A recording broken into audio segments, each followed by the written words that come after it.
3, 2, 1. Love Radio. Now we can see a new world coming into view. A world in which there is a very real prospect of a new world order. The new order does not mean surrendering our national sovereignty or forfeiting our interests.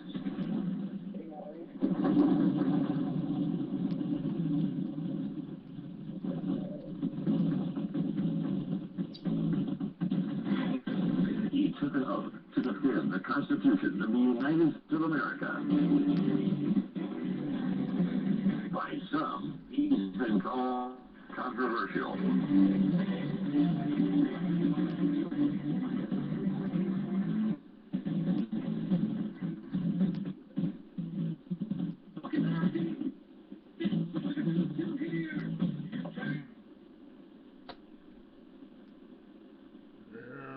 Come on.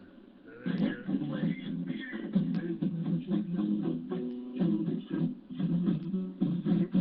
Now, keep in mind that some of my guests have been approached by Homeland Security or FBI saying, oh, why are you going on the Clay Douglas show?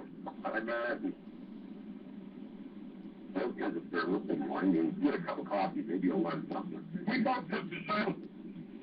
The Constitution against all enemies, foreign and domestic. I don't recall there being an expiration date on that.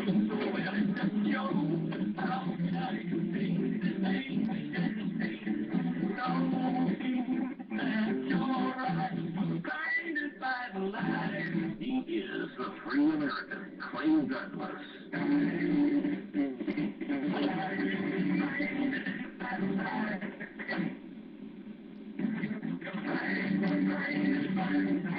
That's the Free American. He's at 7 a.m. Pacific, 10 a.m. Eastern.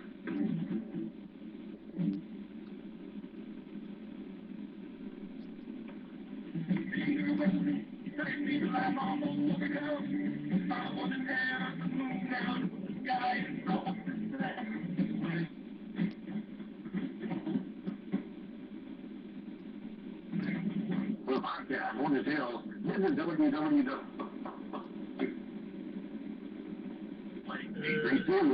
998-878-31.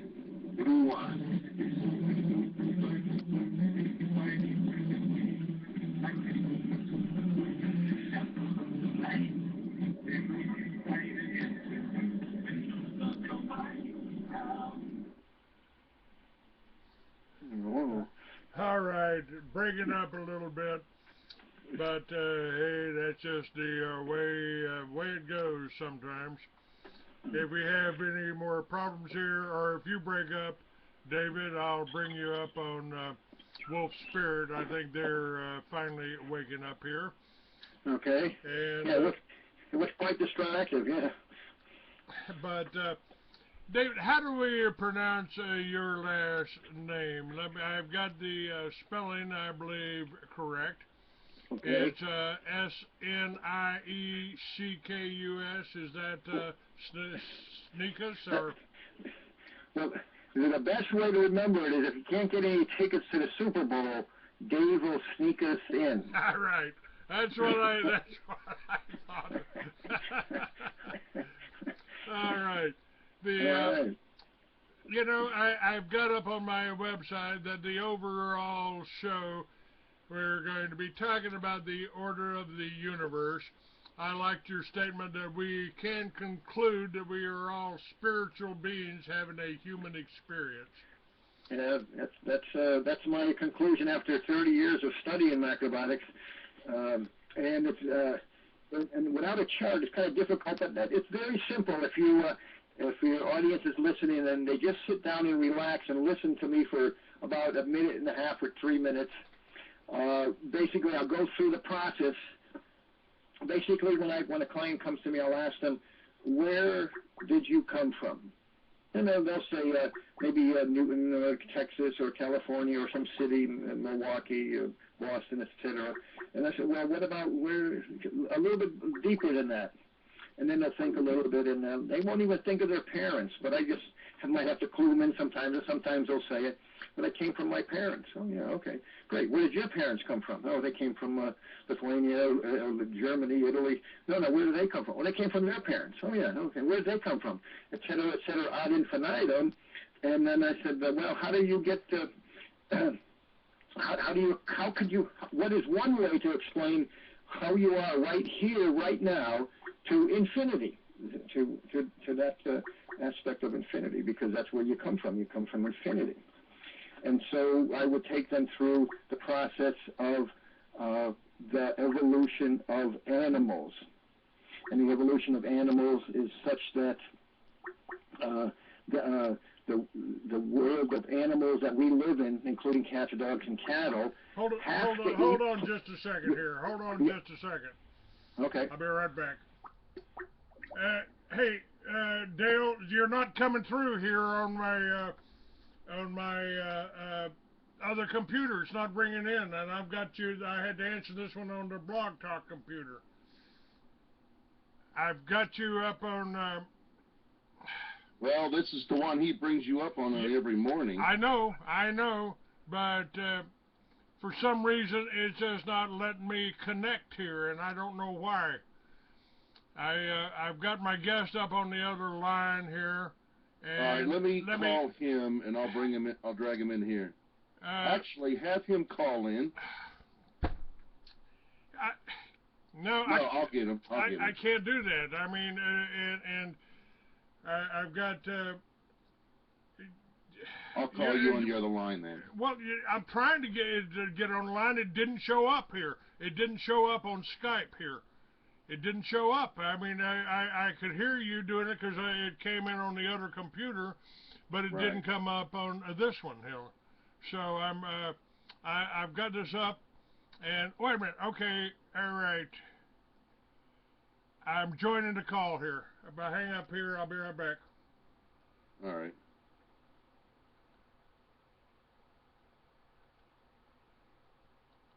All right. I think I've got this worked out now. Okay, I've got you now. I've got you now, Wolf Spirit. Now we got some interference with somebody else here. Let's see. Yes, sir. It's okay. It's okay. Everything will be fine here in just a second. Okay, Dale, can you hear me and can you hear my guest? Yes. Okay. Let me hear your guest speak. Okay, David. Go ahead and start talking about what you're talking again.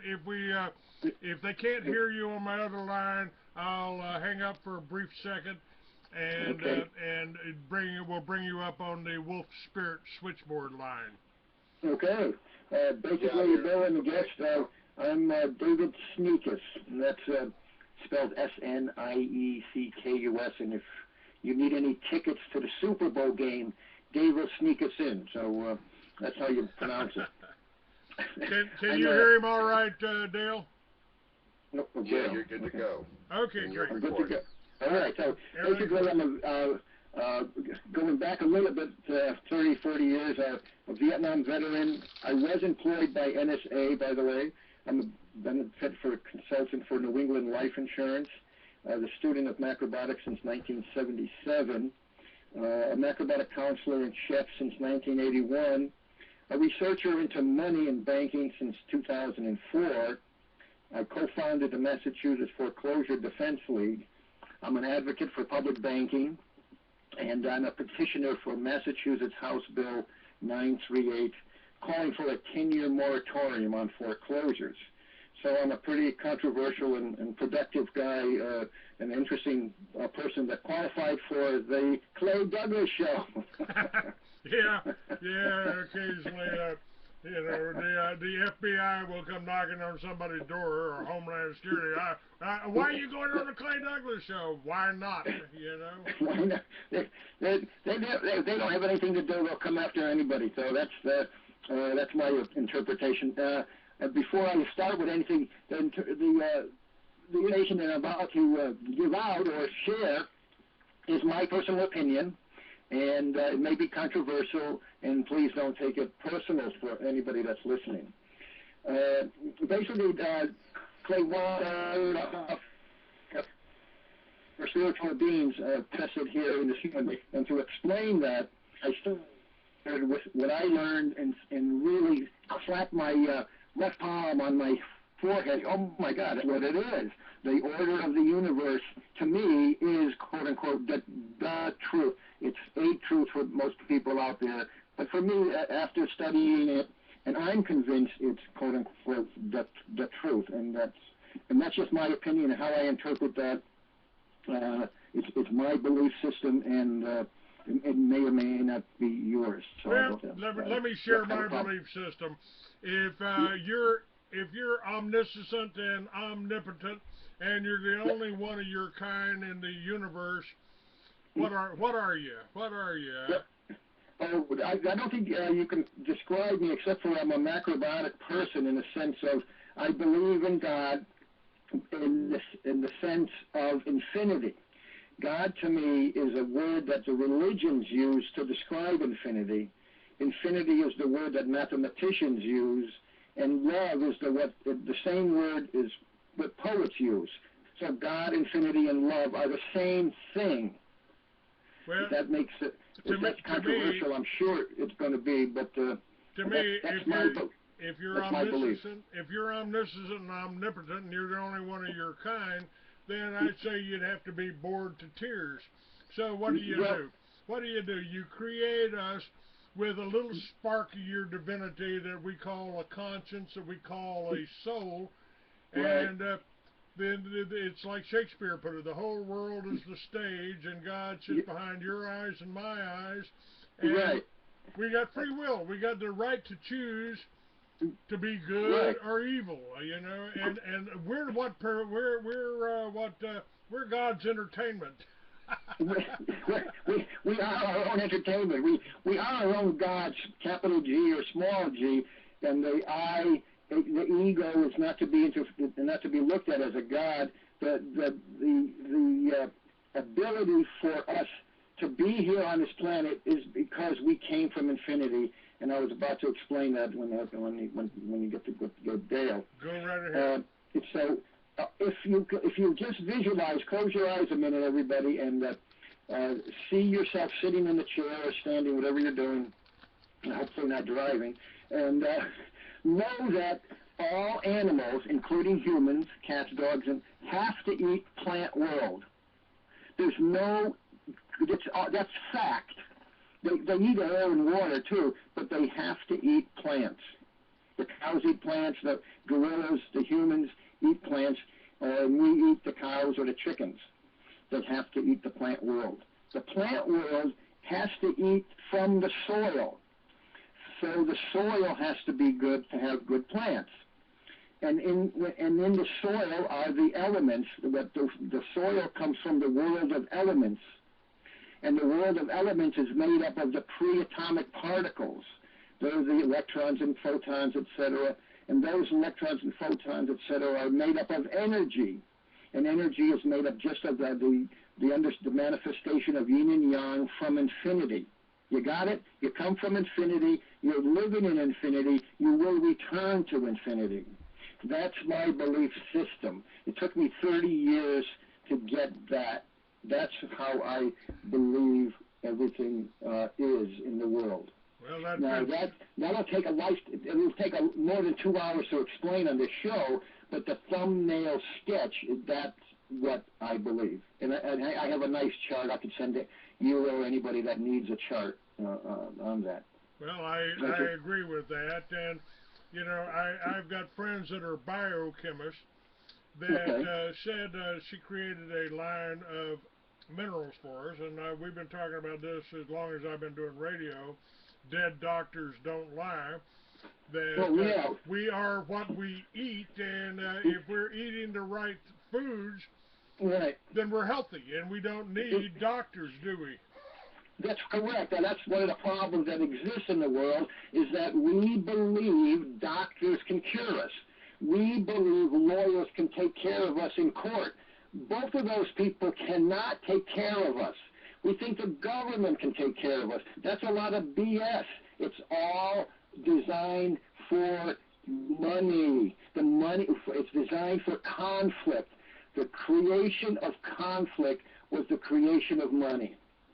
If that's my food and money talk, is that the initial monies that were existed in the world were to have standing armies. So you can buy the soldiers' trust. You can buy their patriotism. You can buy their loyalty. It's all about money and conflict and war that exists in our mind. Our mind tells us there's a government. There's no fucking government. There's no state. You go as a horse or a cow or a chicken or a bird, you fly over, you don't see different colors for Connecticut and Texas and California and Alaska.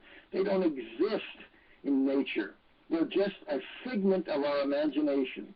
They're just unreal. They're our mind tells us they're there. Yes, they're very powerful, and you better know the illusion how it works, because you can get caught and you can go to jail. You can, if you're speeding tickets or etc., they'll put you in jail for sure. And the reason we have standing armies is to support the currency or the money, depending on how you view currency or money. Well, but yeah, go ahead. Our founding fathers, this whole country was created so we could issue our own money. And Thomas Jefferson told us, if you ever allow a private bank to issue your money, the banks and the corporations that spring up around them will leave your children homeless in the land that we conquered. Oh, for sure. Thomas Jefferson said that. And like I said the other day, the great one, that's from Benjamin Franklin, and I'm going to quote it right here. I have it. That's a beautiful quote from Benjamin Franklin. There seem to be but three ways for a nation to acquire wealth. The first is by war, as the Romans did, or the Americans did, and imperialism, in plundering their conquered neighbors of Iran, Kuwait, etc. This is robbery. Second, by commerce, which is generally cheating. And the third, by agriculture, the only honest way where man receives a real increase of the seed thrown into the ground, kind of continual miracle, wrought by the hand of God in his favor as a reward for his innocent life and his virtual industry. That's it. It took me 30 years to get that. And by the way, the corporations that sprung up around the central bank, which is the fifth plank on the Communist Manifesto, is also the ninth plank on the Communist Manifesto, corporate farms. Sure. And what is Monsanto's motto? No food, no seed we don't own. No food we don't own. My ass, and rats won't eat. Rats won't eat that genetically modified corn they're feeding to your children, and you wonder why you got cancer. Well, the Indians have it best. They say the fantastic quote. When you pollute all the rivers, when you pollute all the air, and you cut down the last tree, and you eat the last fish is caught, and the rivers are poisoned, then only will you realize that one cannot eat money. All these people think they own something. They don't. Monsanto thinks they own some product. They don't own it. How can you own anything if you're a spiritual being and manifested here on this planet? You don't own your car. You don't own land. You don't really own anything. The illusion we own it is going to be to our downfall. It really is, in my opinion. These are my opinions, and we have to realize they're just for our use, and we only use them. We don't own them. The only thing you really own, in my opinion, is the food you put in your mouth. Now we get into what foods do you choose to eat. Now, my friend I have a friend that's a biochemist, and she created the set of liquid minerals, colloidal minerals. Mm-hmm. And one of the things she put in there was something called fulvic acid. Do you know what that is? That's vitamin C, isn't it? Well, You know, it's only, she says they can only get it from prehistoric plants because our soil has been so depleted that it doesn't produce the fulvic acid, and fulvic acid actually heals cellular damage. But they got to pull it from prehistoric plants. Right. Ever since the turn of the century, when we started industrialization, this crazy government of ours took the definition of salt and asked the salt people to define what salt is, and they said sodium chloride because they took out all the minerals of the salt that they mined. They mined good quality a mineral for mostly for seasoning, and they took out the gold and the silver and the mercury and the magnesium and all the 96 elements, and they left us with sodium chloride, a poison that belongs in the laboratory, and all that sodium chloride today is in all our foods. You know, do you think Monsanto is doing a horrible job? You go to Europe, and the first thing a doctor will ask you there, if you've got sickness, what kind of salt are you eating? And they'll say this sodium chloride shit from Morton's or something like that. And it's poisonous. It's killing us. It's the worst thing that we can do. And all the food has that poor quality salt in it. And if you take good quality sea salt, and there's a number of 5 or 6 brands out there. I use the Celtic sea salt. They retain all the minerals. So that's a good thing to add to your diet. Good quality sea salt, a half a pound to a pound a year. And that's a real secret. I just gave it to you, to the audience for free. It's really a wonderful gift that Mother Nature's antibiotic is good quality sea salt. Not that stuff that you're buying for 50 cents a pound. Maybe you got to pay $2 or $3 a pound for it, but it's worth it.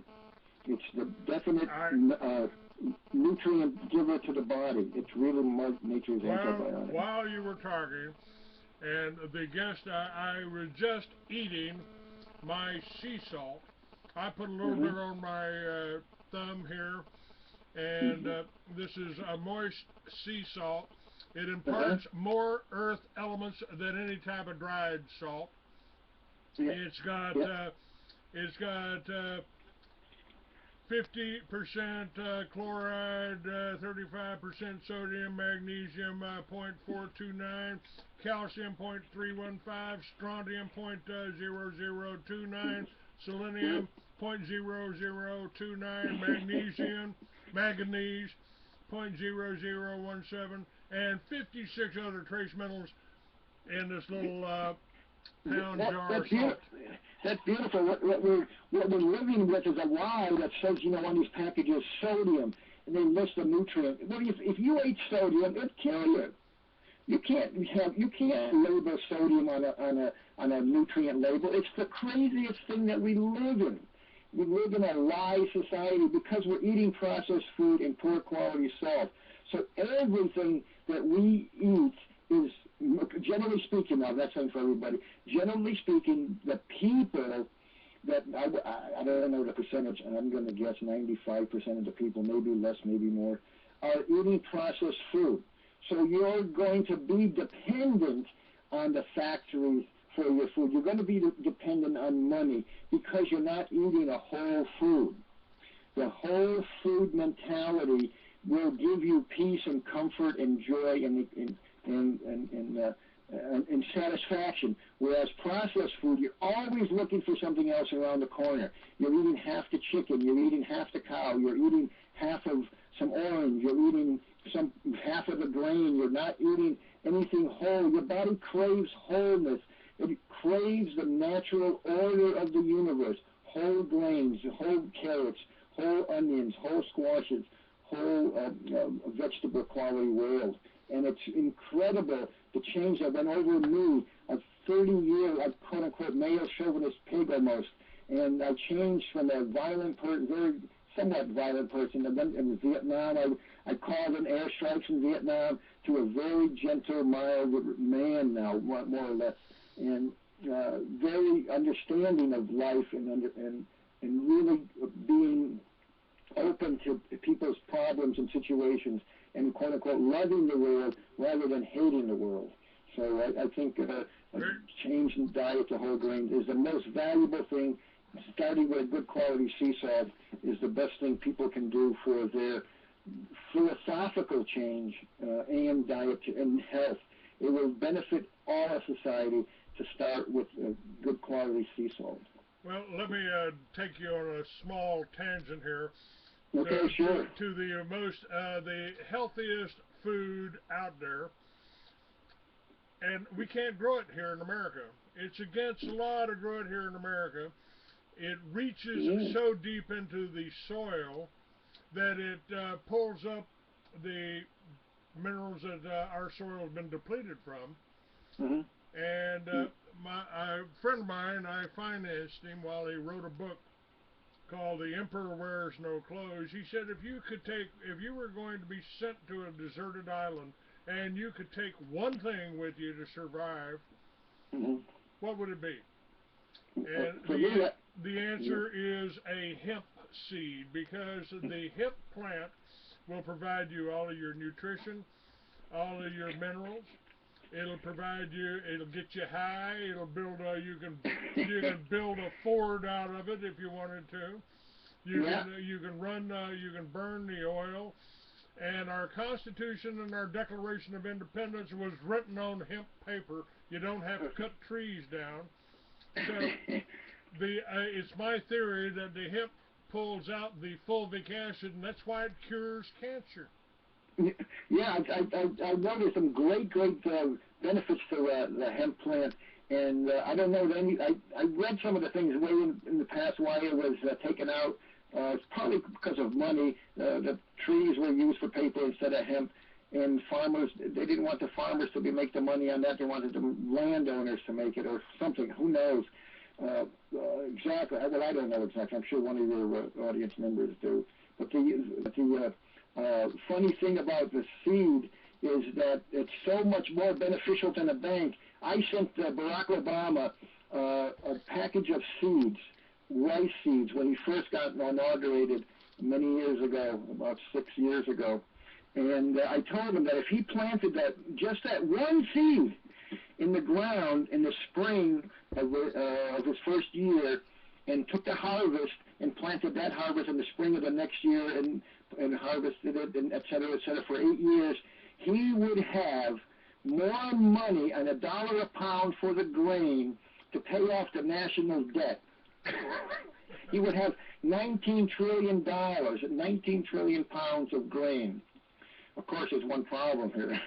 There's not enough land to plant all this fucking seeds after 8 years. Well, 8 years, because one grain gives you 150 to 200 seeds of grain. Now, so, and those are planted. A number of years ago, I had 5 acres out in the middle of nowhere, New Mexico, right in the middle of the desert, about 10 miles from where they blew up the first atomic bomb. Okay. And I had my own garden, and I decided that if you could grow your own food and generate your own electricity from everything that God gave us, the wind and the sun, that you could turn your house into an income generator, Sure. and a power generator. And if you grew your own food, you didn't need the bankers or the government for anything. So I call it a Liberty Village concept. That's great. Now with the Liberty Village concept, you can gather people from your radio show, and I'll give you a very easy secret for getting the money that you need. Now, most of your listening audience probably, well, I'm not going to say, I don't know exactly, but they probably have a home with a mortgage. They're probably paying insurance, health care, and they're probably paying their taxes. Now, that's costing them $3,000 to $4,000, $5,000 a month. Is that correct? Would that be a good estimate? Let's say $5,000 a month for your mortgage, for your health care, and for your taxes. Anybody disagree with that? Or maybe it's less, maybe it's more. Let's just use that figure. Take that $5,000 and give it to yourself and go to your villages. And people don't need to pay taxes. People don't need to pay their mortgages anymore. And people don't need to pay their health care if they know how to eat well. The mortgages are already, the houses are already paid for through the deception of the contract. Like I said before, there's $30 trillion offshore in a tax review by Henry. And it's the unbelievable, all the money that we made over the last 100 years, the people made, is offshore. So that money has to come back and pay us for the work that we've done at $8 an hour when we should have been getting $100 an hour. Does that make sense, Clay? Now,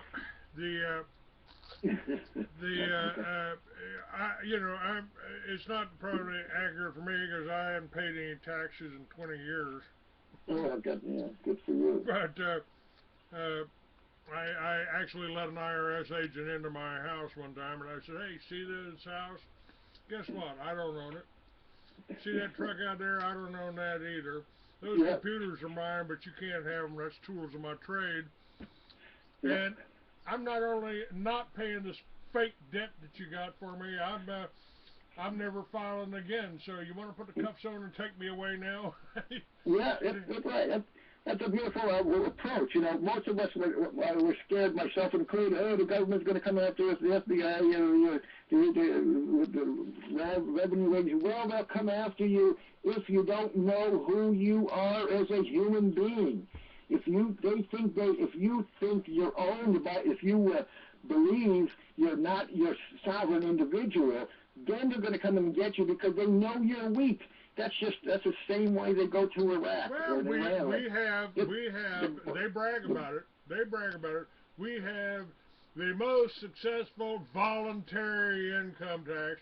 Now, I looked up. I'm the kind of guy that when I was 6 years old, I looked up Santa Claus in the dictionary and found out he was fictional. So I looked up voluntary, and I don't choose to volunteer for your system. Very good. I only learned that in the last 7, 8 years. I was so naive. I volunteered, but when my parents gave me volunteered my birth certificate, my trust. They volunteered. I volunteered a driver's license. I volunteered to pay taxes. I volunteered all this shit because my mind, my propaganda, my parents didn't know much better than that, and I didn't realize who I was as a human being. Not till I got nearly, totally betrayed in Vietnam and came back totally in a fear of living. I mean, I was just totally devastated by what that war was doing to the men there, the women too, and the people in Vietnam. It's this asinine thing called war. It's the most stupidest thing. I couldn't figure out what's going on. Why is this war happening? And I'm going nuts, I'm going crazy. Why were we spending dropping tons of bombs on a bunch of farmers? This is because of war. There's a great article that you want to read called "The Report of Iron Mountain." Yes. It was put out in the 60s, and it said war is necessary for our commerce, for our economy. We have to destroy stuff. Just think of this, Clay. If you got your food, clothing, and shelter, and most of us probably could think that, then what else are you going to need out there? You just farm, you get better food, you talk to your neighbors, you make love all day long, and you cut some firewood, and you do some exercise, you help your neighbor build a house, etc. You don't really need the money. The money is an illusion that was created through propaganda for their benefit, not ours. They made us believe we use the money and could buy a boat or some kind of luxury item or some house, but they made it so you can never get ahead. And I'm speaking generally. Some people can get ahead, and now a house that I bought, that my parents bought, cost $5,000. The same house is $1 million today. That's crazy. You can't get it. People coming out of college can't get a house. They have to rent. Again, they rent, and they can't get ahead now because the system is created so that the principal and interest can never be repaid on a loan. It's mathematically impossible to pay the mortgage on a collective basis. It's impossible to pay if you were the only one that made a contract with the bank. If you made a contract with the bank for $100,000 and the bank wanted $120,000 in 3 years, where's the $20,000 coming from? It's not out there if you were the only one. So you think let's go to a single contract, and it makes more sense. And in one of my publisher's columns here, I've got the whole Rothschild, and it's in my book Mystery Babylon. The Rothschild plan. They fund both sides of the war, and the Cold War is a perfect example. First of all, it wasn't a war.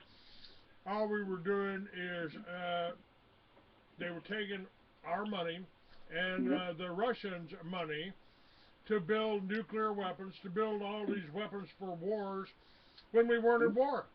Yeah, right. Well, if you look up Santa Claus and you look up volunteer, you gotta look up the word terrorism. It's government does the terrorism, not the people. This war on terrorism is the nations on themselves. We took out Gaddafi because he was going to have a gold-backed currency. It's the same thing with Saddam Hussein. We took him out because he was going to go to a gold-backed currency, the euro, instead of the U.S. dollar. Because that's the why we have the war. It's not because of oil, and it is a general U.S. dollar for oil, yes, but the currency has to be backed up by force. That's why they have foreclosures and the court system evicting you out of your home, because they have to enforce the contract, the so-called illegal contract, for people to pay their debt. And you need, if there's money out there, it's like going to the library for a book.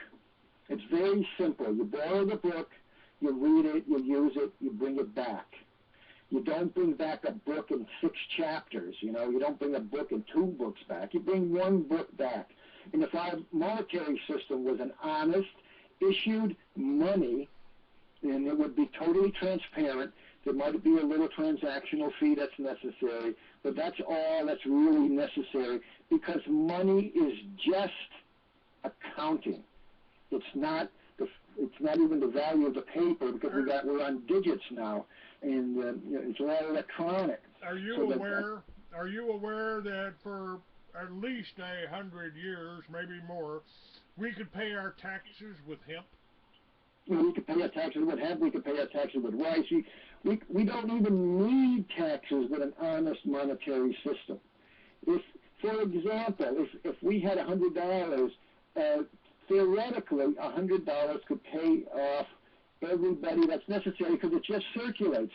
And the funny story is, the guy goes into a hotel with $100 to pay his rent, I think, for his room, and he puts the $100 on the table. He said, "Oh, I'll be right back. I got to go get some coffee."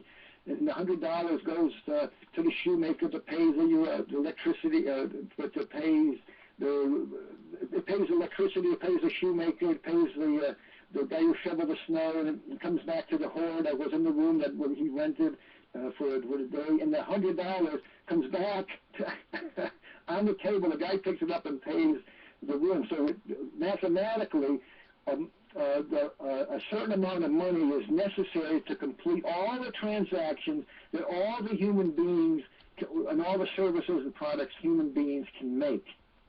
And it doesn't have to be sucked out of the system.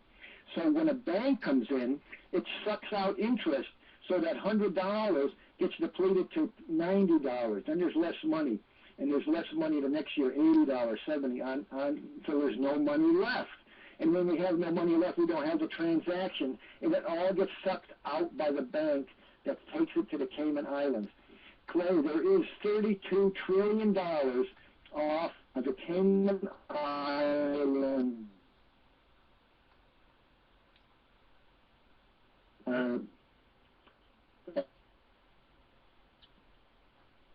sorry there, you faded out on me. July 2002 that I mentioned the other day. Yeah. And that's Henry does a great job together. And the money is the other, along with our food. We've been fooled by food. So the food money to him, eating food that fools us. You know, that fools our body into believing it's food. We're going to get others. We're going to get fooled by doctors.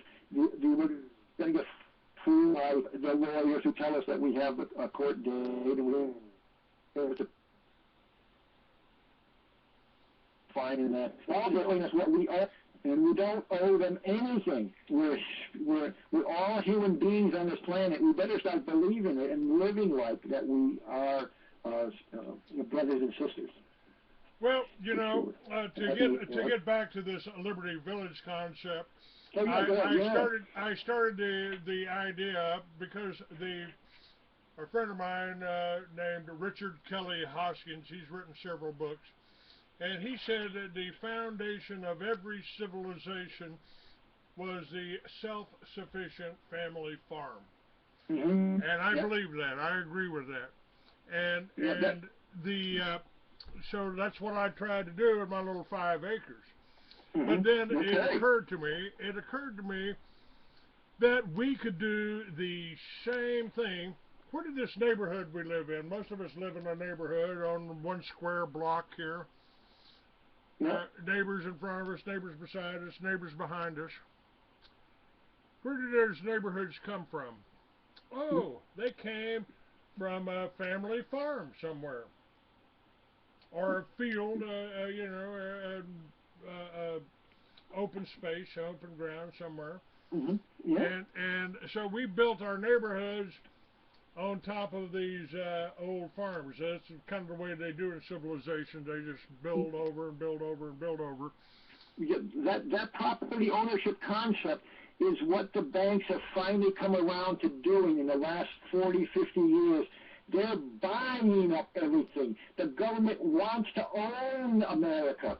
The federal government, that crazy 10-mile square, Washington, D.C., they want to own every business, every farm, every house, every individual. They want to own everything. It's by the money ownership. They are so in the belief system where money will buy them anything, which it really doesn't, but most of it, money does buy most of the stuff, the power, that they believe that they can control everybody through the giving of money. And they can right now. But as individuals get smarter and start seeing that we're the creators of the value, and our labor on a day-to-day basis is the real foundation for their luxury, then we will see that we can level the playing field by cutting off the supply of money to them. Well, and not needing the money anymore. If you have food, clothing, and shelter, you don't need the money and you don't need the banks. And if you have a group of friends, you know. That's exactly right. Now what I was saying was the whole Liberty Village concept in the revised edition is that if we take one square block and we walked around and talked to everybody on that block and said, look, let's work together here and put solar on our roofs and a wind generator on our roofs, because we settled this whole country. Every farm, every ranch in America had a windmill on it to pump the water up. Yeah.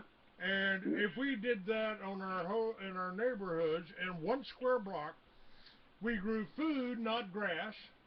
Mm-hmm. You know, to hell with the crabgrass. Grow some tomatoes. Grow some cabbage. Grow some lettuce. Grow something. Yeah. Grow food, not grass, and generate our own energy right there in our neighborhood. We don't have to depend on power lines, high power lines. We don't, you know, I said the whole Obama idea of greening America is to sell the top of that mountain to a Chinese company so they can come in and put these windmills of maybe kill an eagle or two. Yeah. Put the windmills on then they pump the power down the slope to the power company, and the power company puts it on the lines and sells it to you. Add a little bonus because we got to go green. We got to go green, so we got to spend a little bit more money here, and they're going to charge you more. And that's all a scam. It's all an illusion because you can generate the same electricity from your roof on your home, then they can generate it at the top of that mountain, especially if you're all working together.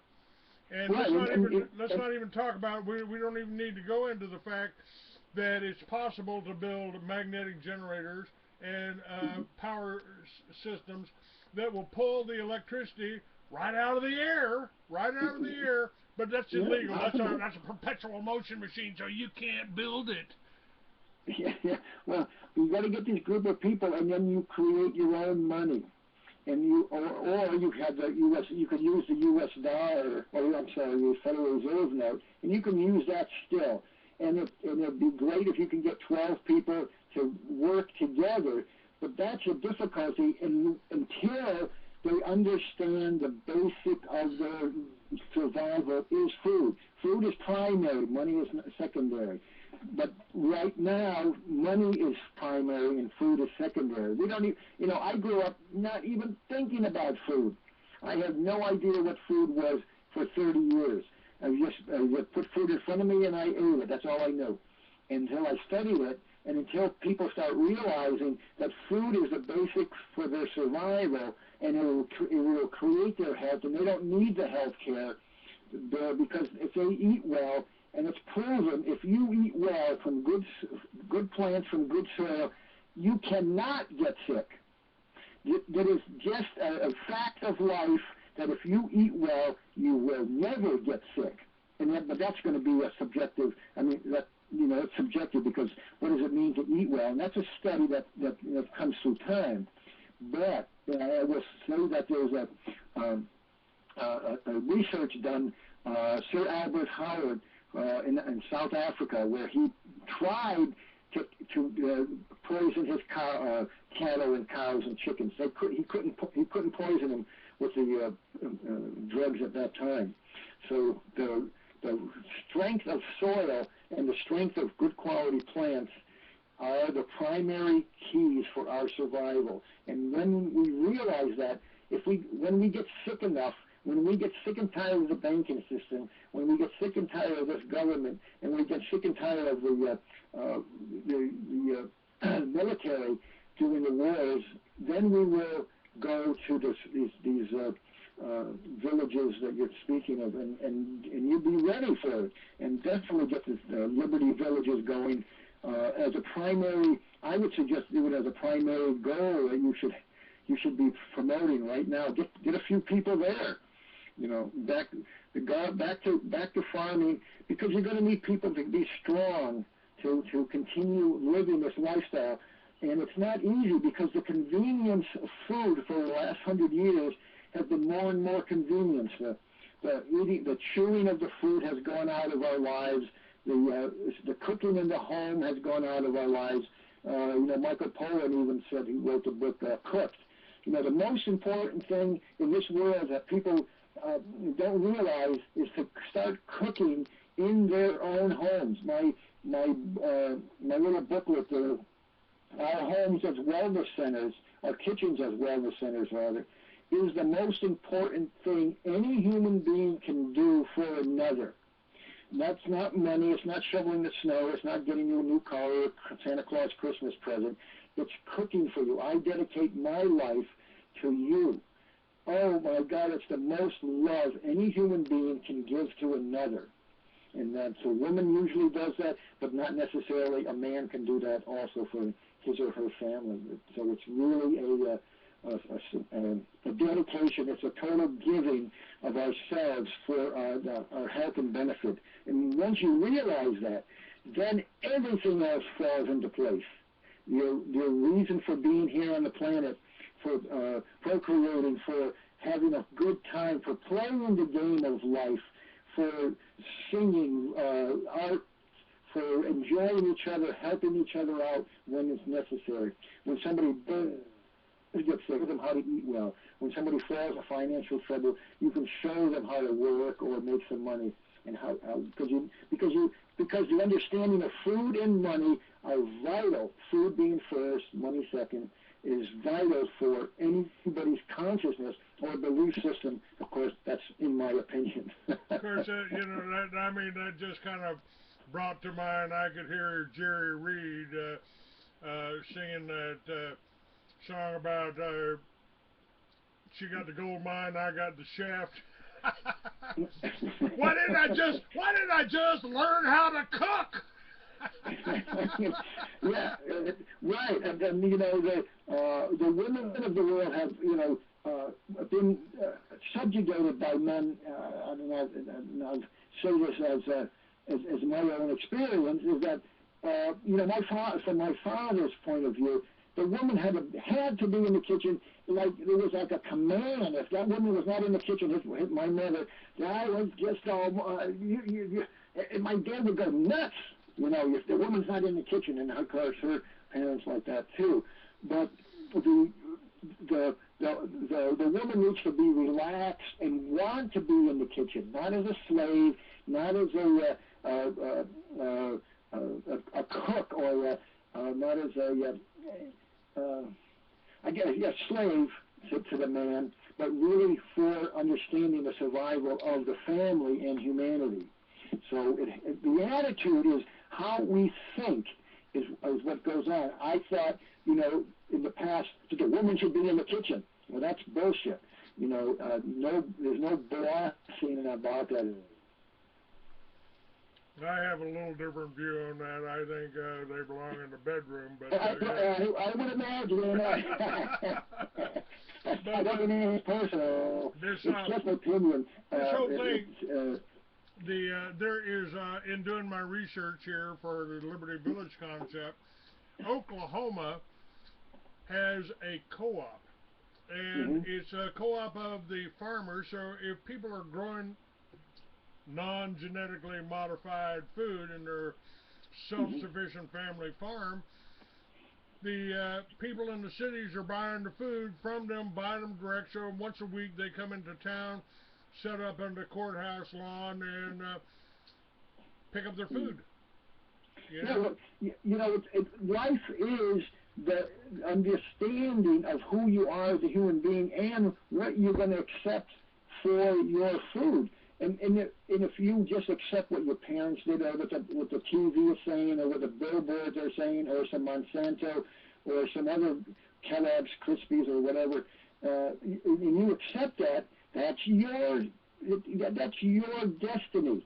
You're destined to get sucked into the economic system of continual debt slavery. If you break away from that, and either through education or through food eating, mine came through food eating. Because it took me 30 years probably to get what you already knew for years, since you were 6 years old. It took me a long time because I consciously didn't know anything about that until I changed the way I ate, and that's just the way I look at life. And it came slowly, my new consciousness. The idea that we can survive here on this planet has to be looked at like, if you see somebody with cancer, you should be saying, what the hell did that person do to get cancer? I don't want to do it. You should be asking your neighbors or your family, especially most of us have somebody we know who has cancer, what did you do to get that? We don't have that curiosity. You know, we just say, oh, too bad you got cancer, see ya, goodbye, or whatever. We don't. And then how about a healthy person? We got to go to the healthy person and say, hey, what did you do to be so healthy? We don't ask those questions, you know. We just listen to some expert. We go to a doctor or listen to some on radio, and we listen to some other thing that says, well, this is the answer. This is the answer to cancer. Well, the answer to cancer is right below your nose. What are you eating?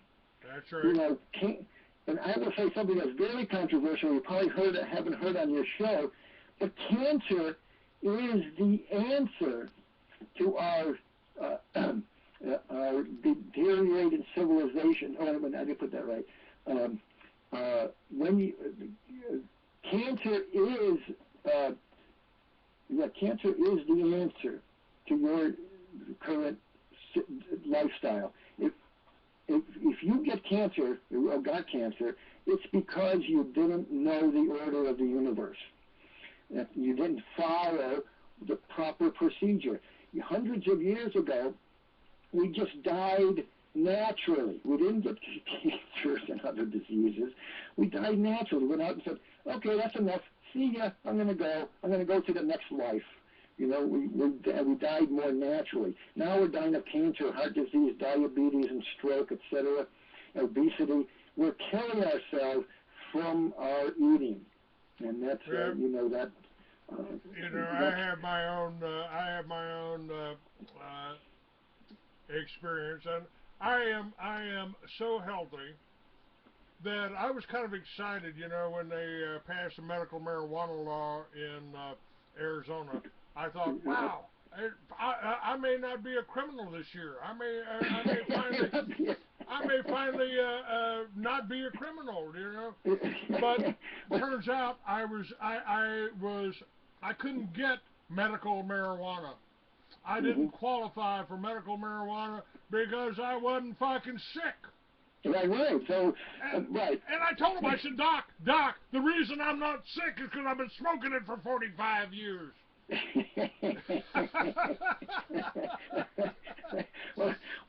by the way, I went through in the future, the tax invaders that we label today will be seen as the new heroes.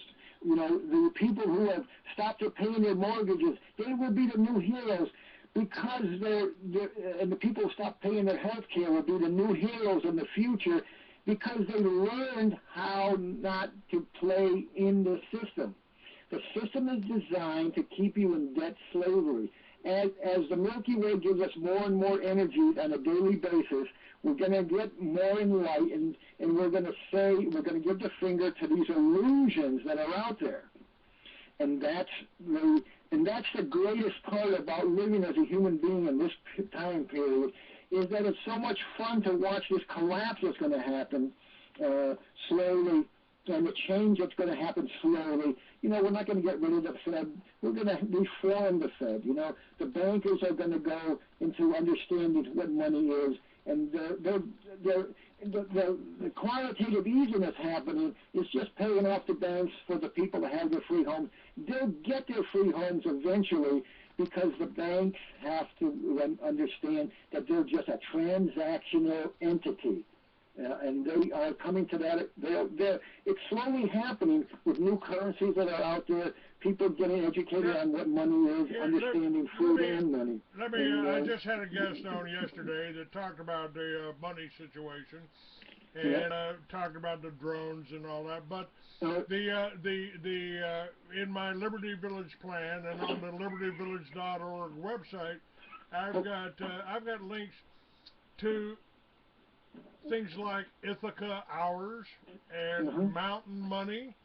Yeah. The Ithaca Hours has been going on for as long as I've been doing the Free America, for 20 years. And in Ithaca, New York, they issue the script they call Ithaca Hours. Right. And you can spend it at the grocery store. You can get paid in Ithaca Hours. They've created their own monetary system. Same thing with Mountain Money or Mile High Money or whatever they call it in Colorado. And Colorado has now legalized hemp. You can grow hemp again. You can smoke marijuana without becoming part of the prison system. Yeah, all these changes are coming. So it's so nice to come out of the crazy world that we call the corrupted world, the dishonest world, the world of darkness. We're coming into the light. The world of deception and corruption is ending. We are coming to the enlightened world now, where things will be more honest and open, and that's what the beauty of it's going to be, because we'll realize the front and the back to living a good life, and the good life is getting back to the farm. And when you have that property, whether you own it or not, or you understand it or not, you can create a product or a service from that land, be it food or cattle, grain or cattle rather, and you can issue money with that. The money is basically an IOU, and you give those pieces of paper as a debt reminder, and that's all you would have to do for your society and your eco village. And we'll go back to that because everything goes in cycles. We've come out of this world that the Bible talks about called paradise. Paradise was where the food grew on the trees and we just picked it. When we walked around and we built our shelters and we helped our friends build shelters, more like an Indian lifestyle. We made love all day and we had fun and we played games and we did the violin and piano and stage plays, etc. And we enjoyed life. We had no stress. The stress comes from poor quality eating of a sugar called white sugar. That white sugar is an immobilizer, it's a separator of individuals. It separates people. It's a chemical that's not quality food, and that makes us separate. So as we stop eating sugar, white sugar, and start eating whole grains and get our energy from that kind of quality sugar called a polysaccharide instead of a monosaccharide, then we will see ourselves as brothers and sisters on this planet, and we will be giving instead of taking. This whole monetary system is based on taking more from the system because you don't think you have enough. $1 million or $10 million or $1 billion is not enough. You want more? Give me a break here. What's going on? You know, you mentioned the Indian culture. I've often thought that we were wrong in establishing the European culture on this continent. We should have followed the Indian. And just for instance here, the Indian chief Two Eagles was asked by a high-ranking government official, "You've observed the white man for 90 years. You've seen his wars, his technological advances. You've seen his progress and the damage he's done." The chief nodded in agreement. The official continued, "Considering all of these events, in your opinion, where did the white man go wrong?" And he said, "When white men find our land, Indians running it. No taxes, no debt, plenty buffalo, plenty beaver, clean water. Women did all the work. Medicine man free. Indian man spend all day hunting and fishing, all night having sex." Then the chief leaned back and smiled. "Only the white man is dumb enough to think he can improve on a system like that." I saw that quote. Yeah, I saw that Indian place. Yeah, the white man must be crazy to think that they've changed, they could make their life better and more. And that's we as a human society throughout the world, we have to know that that's a better life than the life that we have now, where we're paying debt and the mortgage and health care and taxes. And now to wake up to the spirit being that we are and help each other, then we will go back to that lifestyle and enjoy it in perpetuity almost until somebody else screws it up again 12,000 years from now. But anyway, that's another story. So it is. It's like if you lived in Florida, quote unquote, Texas, and you're always hot, you're not going to know what the snow cold feels like. So those people in New England, like myself here, we know the cold and we know the hot, and we love both of them because they're a balance. Well, there's a positive and negativeness to everything. There's a complementary antagonistic energy to everything. So when you understand that. For my Liberty Village concept, I had 5 acres out there on a secondary highway, ran right by White Sands Missile Range, and I was surrounded by ranchers, and so I had fresh beef anytime I wanted it, grain-fed beef. All I'd have to do is buy a cow from my neighbor and take it to get it processed, and I kept my freezer full. But what I came up with was Well, now, instead of, I originally started to do cabins to have the village effect, and then I realized that the Indians actually had a better system, so I planned to put 10 teepees on my property, and I figured somebody driving down a secondary highway, if they saw 10 teepees and a yurt in the middle that said organic food, hemp coffee, and a vacancy sign, that I would keep the place full all year round. I've got pictures on my site, libertyvillages.org, of teepees sitting in the snow with the northern lights above it. Most beautiful, is one of the most beautiful pictures you could imagine. I'm getting. I didn't finish that thought there. The convenience food that came out in the last 100 years, packaged food, etc., and made to sell, and they tried to create a better value for our money, was a deception to make money. It's all about making money. This idea of making money it's okay, but it's not to be messed with the food. Our technology for our cell phones, etc., the way we can talk right now is great, but we don't apply the technology to our food process.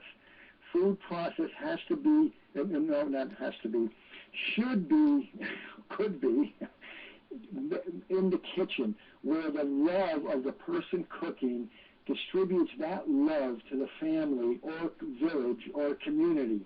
Sure. And we will go back to that localizing aspect, because everything has a front and a back. So we have this society that went up to this greatness that we thought was great, but it's going to decline, and on that decline, you better be prepared to have friends in a local village that you can count on, because you can't do everything.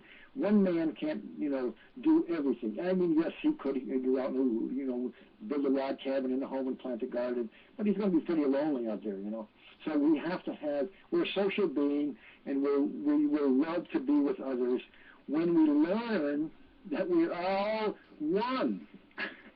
You, Craig and I and you and Will, we're all one human being on this planet, enjoying it or trying to help each other with that, and keeping the fires going, you might say. Speaking of that, do you know, you've used the term a couple of times. Do you know what the term love stands for? Well, love could stand for what I call infinity or God. It's that essence that is the natural way of continuing the society, because love could be sex between a male and a female, or love can be eating good quality vegetable food, and love could be that feeling that each of us can have for another human being or for humanity as a whole. Well, love, the definition, and I believe this is pretty accurate, is your level of vibrational energy. The more that you love, the closer you are to the source, the closer you are to God. And, they tell you God is love, Jesus is love. Well, that's your level of vibrational energy. Right. Very good. Yep, exactly right. If you have a hate, that manifests. The plant world has that. The guy who did the microscope of water, he would put his hands over peacefully a drop of water and look at it through a microscope, and it would have a beautiful heart, aura type looking. And if he said a bad word or a war type mentality, conflict, the vibration would be very dark and gloomy. And you can test these out with, we used to have the fingernail clippers on top of your head, and you hold it there very carefully, and you would meditate, use meditative, peaceful words, and the fingernail clipper would just be very still. but you started talking about war and conflict and hate, and that thing would start spinning like crazy. And that's the kind of mentality that what we call psychopaths have. They have this mentality that they want to continue.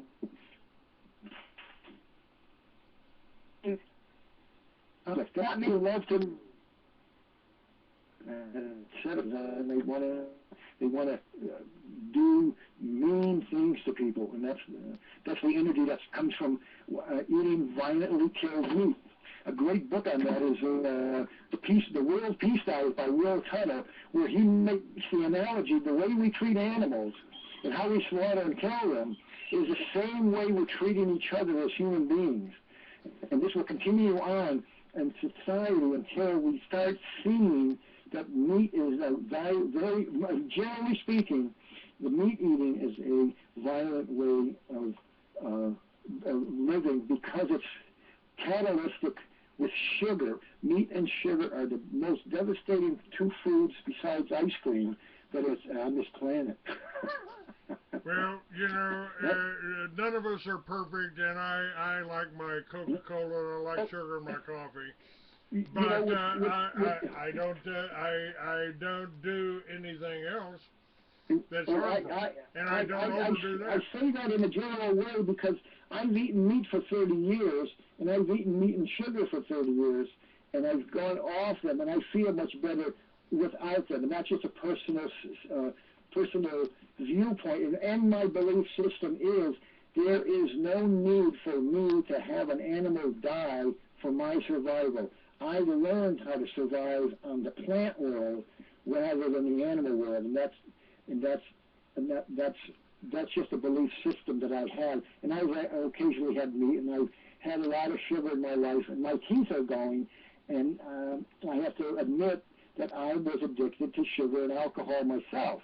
And that's just because I was one of those, poor me a drink type mentalities. You know, the world sucks and everybody's against me and all that horse shit crap that I went through. And it was just good shit to go through because you have to go through the shit to get through the good stuff. And I do believe that, you know, most of us have, unless we've come through this world a number of times, reincarnated here and there, we have to have these rituals that we go through to make us understand. And one of those rituals that I believe that we have to understand is the mortgage that we're paying for our lives. Okay. What? What's on the phone? Oh. No. Am I just talking? And so when we have the mortgage, we really have to see the contract. We have to be our own lawyers, not only be our own doctors, but we have to be our own lawyers when we sign contracts, that we're voluntarily, we're told that we're getting a loan when in fact we create the new money for the loan. Well, now let's talk about that. We've been kind of general. Let's talk about this this plan. You've submitted legislation for you know, they want amnesty for the illegals. We're talking about a jubilee here. This is biblical. This is biblical, and you have called for a 10-year moratorium. A moratorium. Yes. Yes, moratorium. And because we have to learn one of two things. We have to learn that the money is there already. When a person signs a contract, let's go back to Clay. You borrow $100 from me, and you would pay it back over a period of time, with or without interest. That means I took the money out of my pocket and I gave it to you to use, and you used it and you paid it back.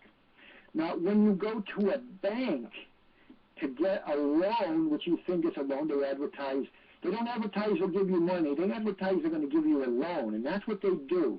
They trick you into an adhesion contract in which you sign a promissory note. And that promissory note, Clay, is the new money. The note that you sign is the new money. And I'll repeat it one more time. The promissory note with your signature, wet ink signature on that, is the new money. You just created new money into the system. And in a good, honest world, you would pay that amount back. But the bank switches it on you, steals that promissory note, and gives you a loan that you have to pay back almost 2 times over a 30-year period. Plus, you have to put up the collateral of your house. Okay? Now, that is a contract that's illegal, that the note, the mortgage. Because of this, when you go to the closing, you don't own the home, but you give it as collateral. How can that be? That is insane. It's insanity. The bank, on the other hand, has no money. They come with empty pockets and they give you money. That's another insanity. It's total fraud. It's a sleight of hand. It's a magician's trick. It's a Ponzi scheme. Because the only way that money can be paid back in the system where it charges interest is more people have to make loans into the system. The bankers and banks and mortgage have to make more loans. So that's how the system keeps on going. It's a Ponzi scheme. At the initial closing, there's no consideration. That means there's no money that was exchanged. The credit was created, but no money was exchanged. There was an adhesion contract, which you're forced to sign a contract because you wouldn't get the home. And it's illegal because it's not payable. You cannot pay back the mortgage or the loan because you don't have, the interest is not created. Someone else has to create the money in the system. And there's not 2 signatures on the loan, and there's no real meeting of the minds for that to be a legal contract. So I say we can have a moratorium on this to clean up all the records, all the robo-signing, all the mortgages that are not in trust, get all these mortgage-backed securities cleaned up, get the paper right, get people on the right track. In the meantime, you've got 10 years to clean this up and has any mortgage debt payment to make on a monthly list. They can get their health care in. They can start getting cooking lessons. They can start learning how to eat well. They can go to Echo Villages or Liberty Villages or wherever they want to go to start changing their life a little bit, because this moratorium will give them a breathing spell to realize the necessary change that is going on in society. The banks are going to just be transactional banks, and the new money that will be out there will be our own money. Because it is our money already, we created the money at the closing. Did you follow this? This is not easy to follow. Money is debt you can look at, and other things and videos I can send out to you. Yeah, I'd like to.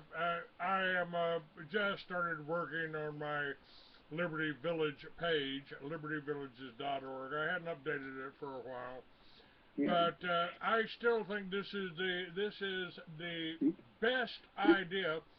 And matter of fact, after I started this, I don't know whether it was the Liberty Village concept, the fact that I had acreage to put it on, or the fact that I referred to 9/11 as an exaggerated case of Jewish lightning, and that pissed the Mossad off. Yeah. Well, we're going to get distracted all the time because farming is, in our mind, is hard work. But farming is easy. Looking at making your food, clothing, and shelter looks like it's difficult. But when you have a group of 12, 20, 30, 40 people working together, it is so easy. I lived in these villages up in Alaska, and they make their own clothes, they make their own food, they grow their own food in the greenhouses, They built their own log cabins. They got some money from that Alaska oil thing, but the real necessity is people who want to work together.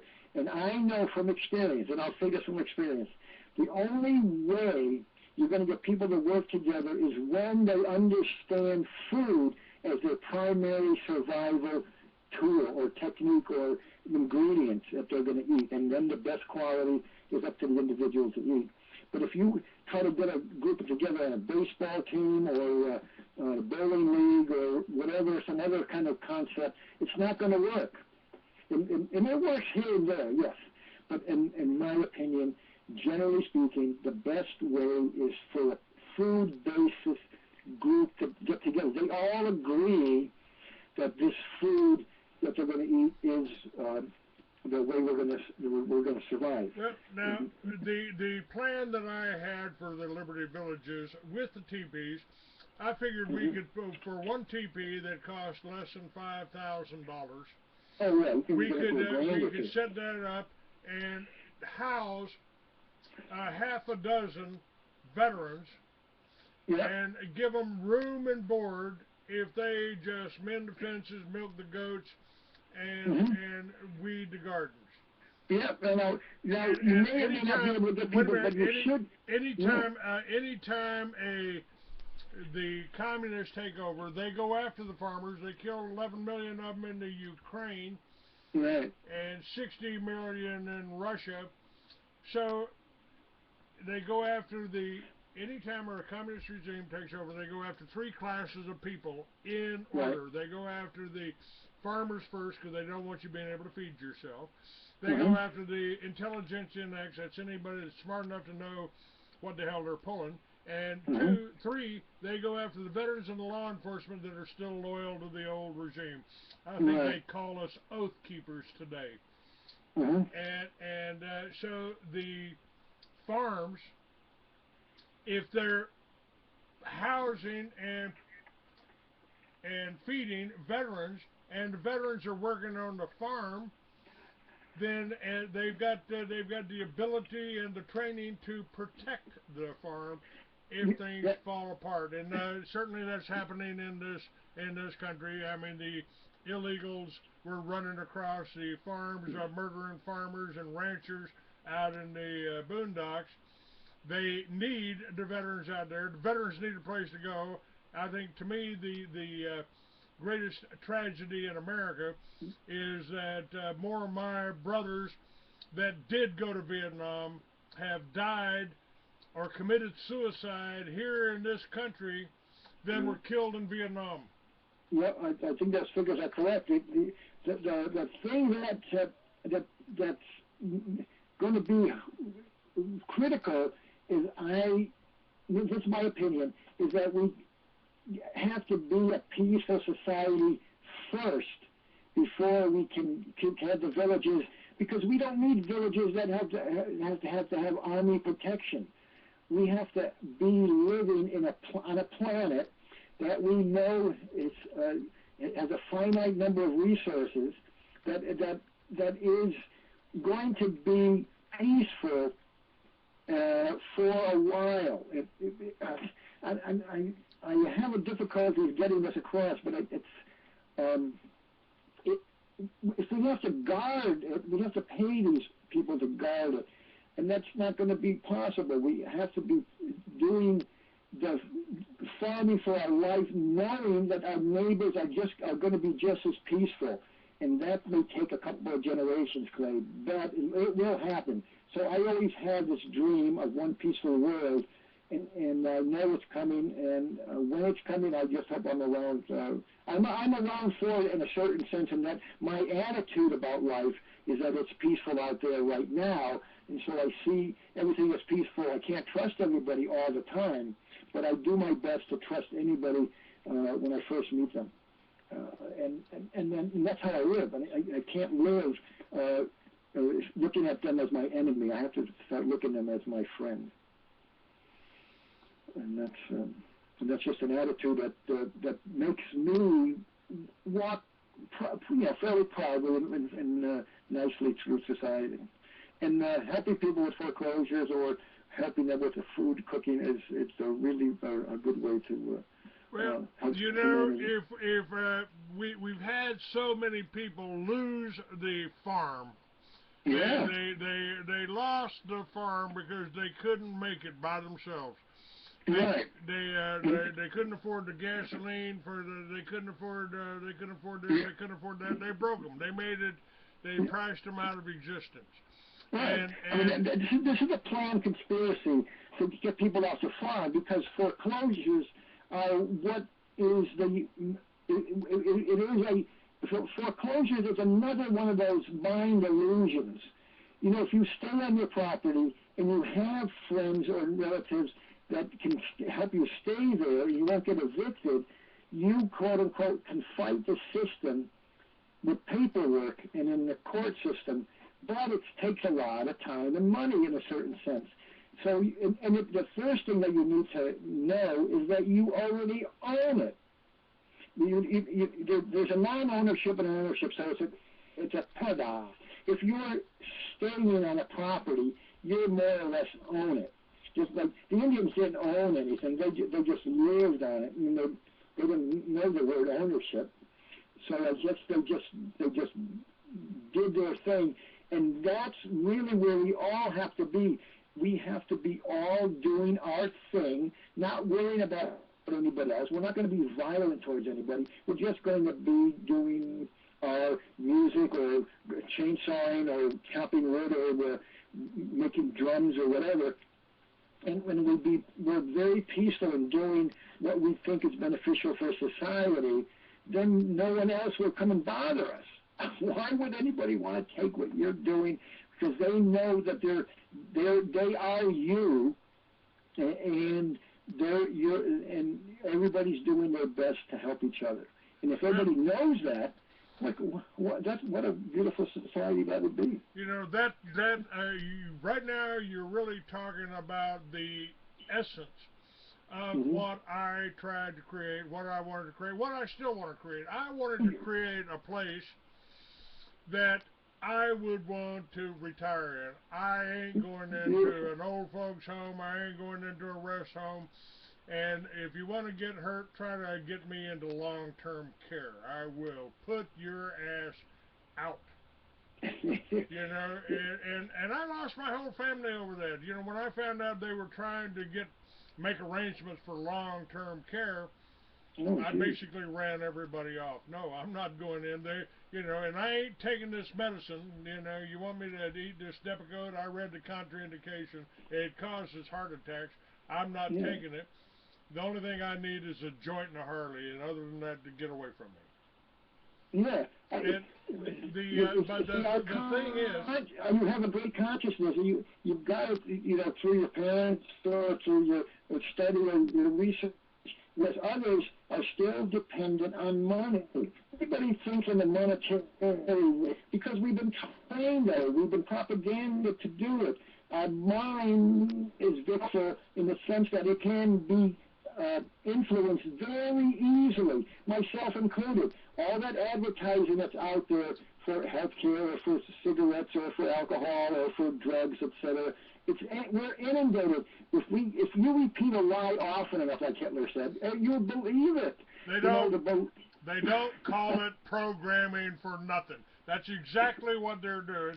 You know, you go to watch the Super Bowl. I like football just as well as anybody else, but I don't watch it all the time because every other commercial is for some drug for some disease that you've never heard of before. Right, and all these diseases are just our inability to know the order of the universe, to eat really well from nature, from God, from love, and that those things are more important than the money in your pocket. And the money in your pocket can be just a sideline. Oh, I can play with this money. It's not necessary for me to have it. I just kind of want it, you know, like a good book or something. And our priorities of making money, and I've had them. my dad said, you better get out and work now because you got to make money. And Margaret's father said the same. You better make money. We're all propaganda to make money. And some people will take great jobs, and some people take the shitty jobs. And most of us are dissatisfied with what work we're doing. We're going to work every day for what? For the mortgage, for the health care, and for the taxes. And then we have very little to spend for ourselves because of this current crunch of money and a contraction of money. If we just eliminated all those, my God, we would have so much money. We'd be so prosperous. It would be unbelievable. But we have to go through this process of being into debt slavery so that we can be free. And that's how things work in nature. Everything has a front and a back. So the more that we have gotten to this debt slavery, and we accept it, God, after a while, we're going to say, "Oh my God, what have I been doing all my life?" And I want to be free of that. And you're free of that. In your consciousness, you will love the freedom that you're going to get. Whereas if you just had it as freedom, you wouldn't know the front and the back, just like you didn't know hot and cold. And that's the love of living, love infinity forever, because that's how it is. Sometimes it might look mundane, but that's the thing we have to go through. And most of us who might do some suffering of some sort. And this too will pass is another way of looking at life. And I just enjoy life now so much that we could be talking like this for hours. Well, the concept again behind Liberty Villages, and I'm going to start working on that site and bringing it up to date, is the fact that if we work together. Now, the way I planned it, most people said, well, I can't do that because I got to have a job. I got to work in the city. I got to work in the city. Right.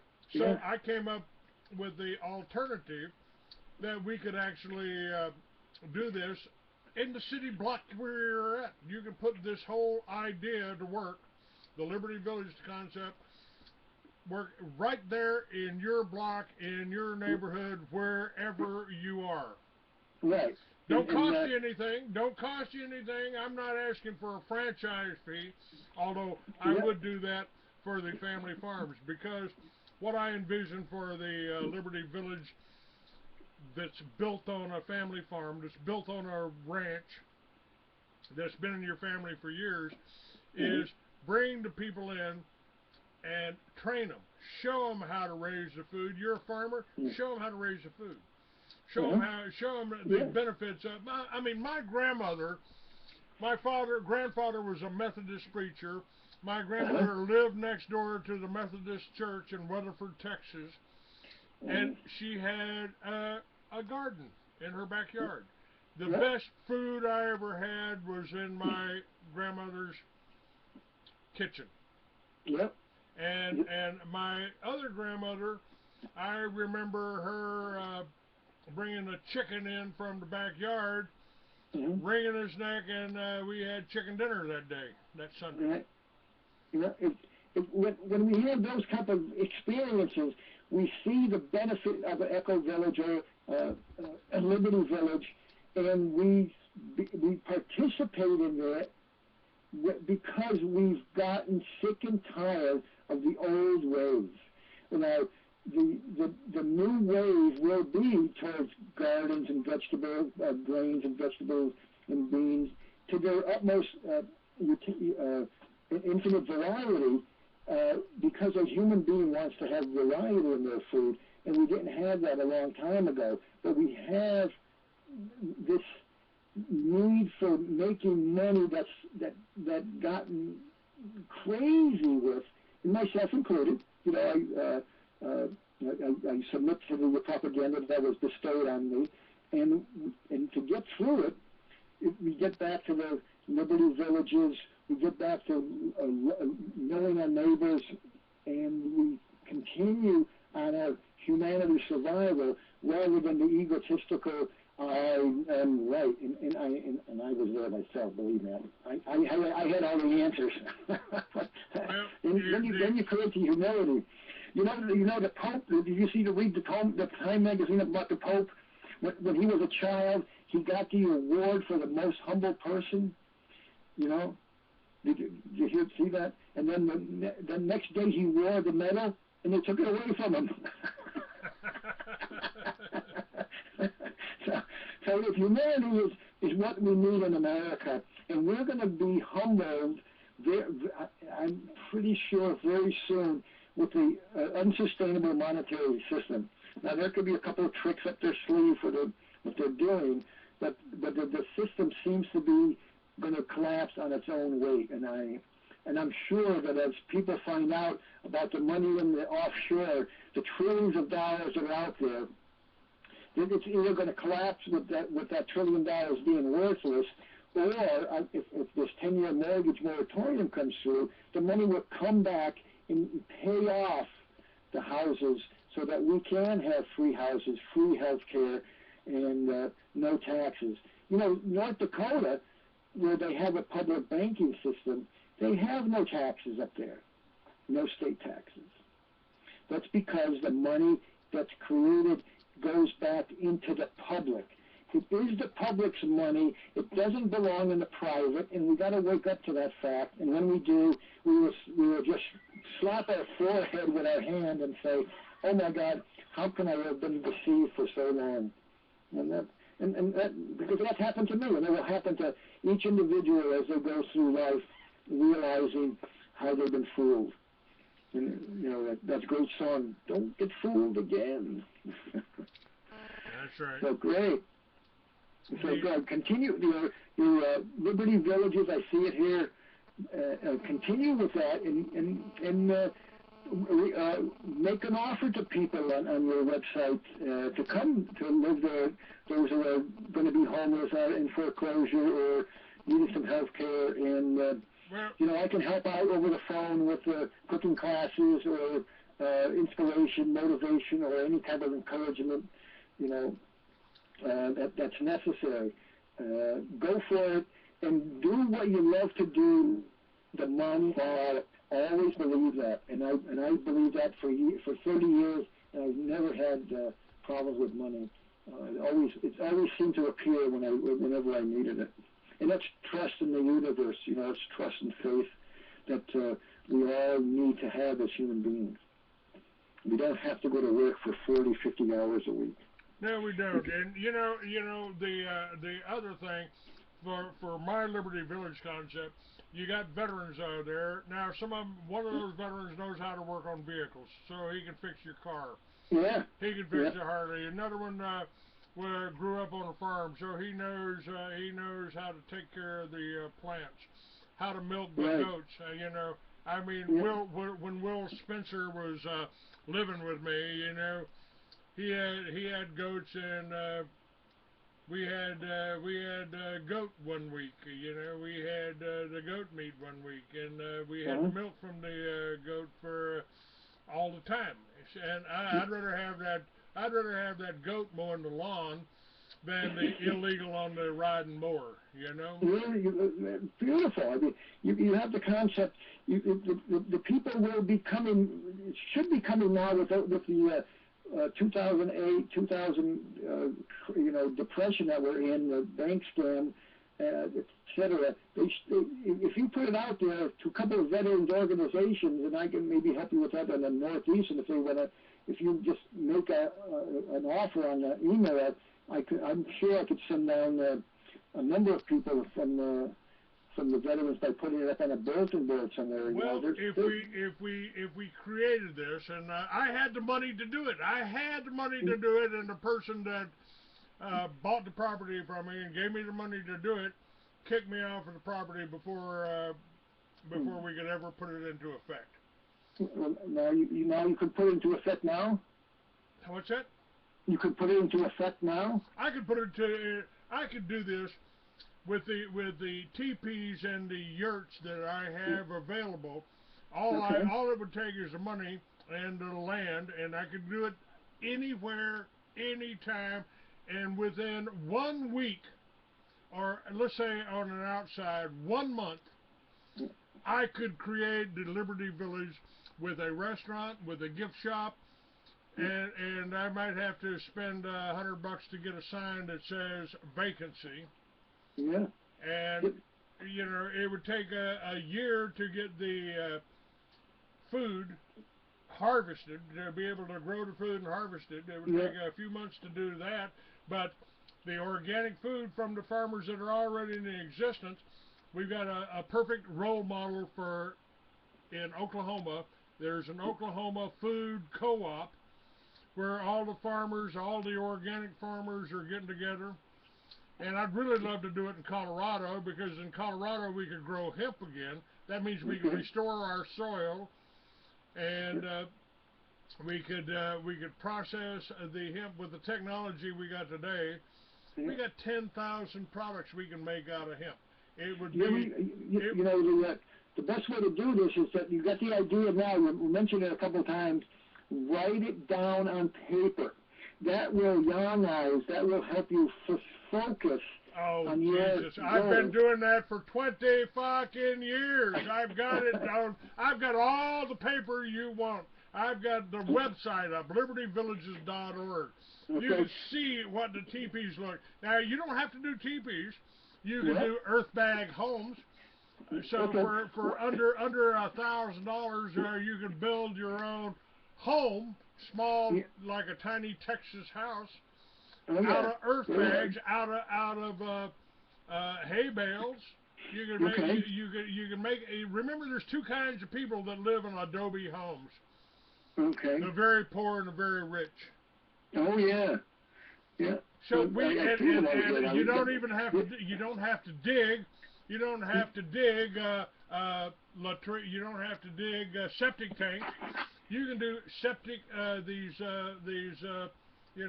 portable toilets that you just empty them and you use them. They're recyclable. Yeah, you got it all. You got it all together. Now just bring this copy the website and bring it to your local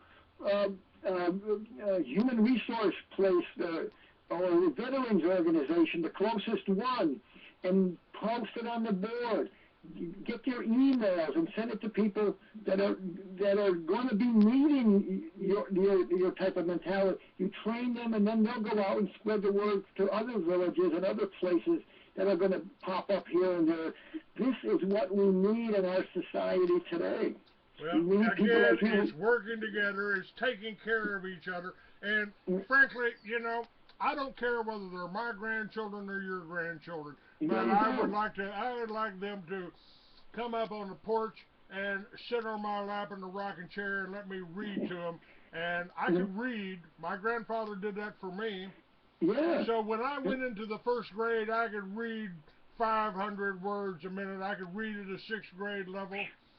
I still read 1,000 words a minute, and I got 90% comprehension. There ain't nothing I can't figure out. And my sons, after the accident, the CIA came to me and give me hell about so-called CIA, probably Mossad, but they told me, we don't like you publishing that motorcycle magazine. I said, the motorcycle magazine? Free Americans want to expose you spook types, and why would you care about a motorcycle magazine? Well, you got a big audience, you paint a rosy picture riding motorcycle. We don't like that. I said, I see. Does the term tough shit mean anything to you? Get out of my hospital. And, hey, boys, oh, what, Clay, you been hallucinating? You been hallucinating, Clay? And I had been, but I hadn't told anybody. Well, you can thank us for that. And so when I ran them off, I said, hey, boys, listen, thanks for the high, man, but it wasn't nearly as good as that acid you brought in the 60. Now get out of my hospital. And the reason they were upset with a motorcycle magazine is that my sons kept the motorcycle magazine going. My sons and my wife kept the motorcycle magazine going for the 4 months I was in the hospital. And I asked them, I said, how did you do that? I never taught you how to use these computer programs. I never taught you how to do the layout. I never showed you that. How did you do it? Well, we figured it out, Dad. We figured it out. We figured it out. So, and that's what everybody has to figure this out. Myself included, and everybody that's in the world has to figure out that the food that they're eating is going to be the most important, well, at least the most important thing that you can do. And when you're sick and tired of this processed food, you will go to villages. You will see that it's necessary to have a survival food aspect rather than a money aspect. Because like I said in the beginning, you know, when all the fish are killed and all the air is polluted and the water is chemicalized, then will you understand that you can't eat money. And it just takes that awareness, and it does take that ability that I can do it back into our consciousness. We've lost it.